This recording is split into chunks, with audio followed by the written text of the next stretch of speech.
So have you ever heard a parent say, you know, if my child gets a device, they are just never going to talk? Or maybe you've heard someone say, well, AAC is only for children who are not speaking at all. Yeah, so these are some misconceptions, and as a speech therapist, I hear them every week from parents, and they're valid concerns, but I am here to debunk these myths because that is what they are. They are myths, and we're just gonna dive right in and kind of go through this piece by piece.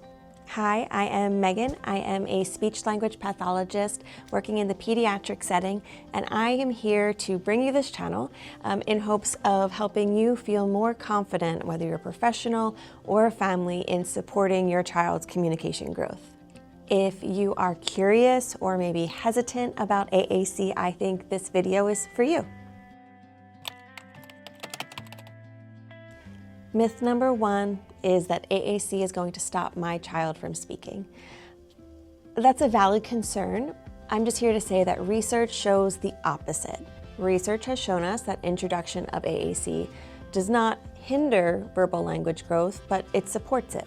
In so many instances, I've provided children with AAC to give them a voice for communication right then in that moment, and then they went on later on to develop verbal speech. But verbal speech isn't my goal. My goal is to help your child communicate right now about the things that are going around them right now, talk about the things that they want, things that they love, things that make them happy right now. The second myth that I hear all the time: AAC is only for children who are non-speaking. In reality, AAC is for anyone who's having difficulty communicating. That could mean they're using some speech, they're using gestures, they're using visual aids. In that moment, they need help getting their message across. So this might look like a child who's having difficulty putting words together in a sentence. Or this might look like a child who has a motor speech planning disorder, such as apraxia of speech. And that's a whole nother video I can get into if you're curious about apraxia and some strategies that we can use. Myth number three is my child is still too young for AAC. If you think about it, babies are exposed to speech long before they're even talking, and AAC is very similar in that effect, that it helps build the foundation of communication. Myth number four is that AAC is a last resort. Ooh, AAC is not a last-ditch effort, and waiting often delays communication. It's just like glasses. If you see that your child is struggling to see, you're not going to wait and see, maybe it'll get better or maybe it'll get worse. No, you take action right now. Same thing with communication. AAC gives children a way to communicate today, right now. All in all, communication is a human right.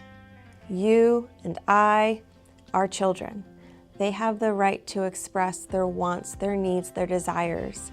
They have the right to tell jokes.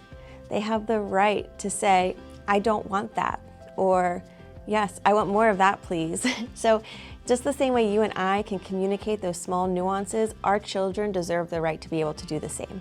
AAC might just be the bridge they need to get there. In whole, AAC is not about closing doors. We're opening our doors to communication, we're welcoming it in. When we model AAC, especially modeling without expectation, we give our kids more ways to connect, build their confidence. And that's always a good thing. If this video helped to debunk some AAC myths for you, I would encourage you to like this video and subscribe if you would like more speech therapy tips. And let me know in the comments, what is a myth that you've heard about AAC? And if it's something we haven't covered in this video, I'm more than happy to investigate that with you.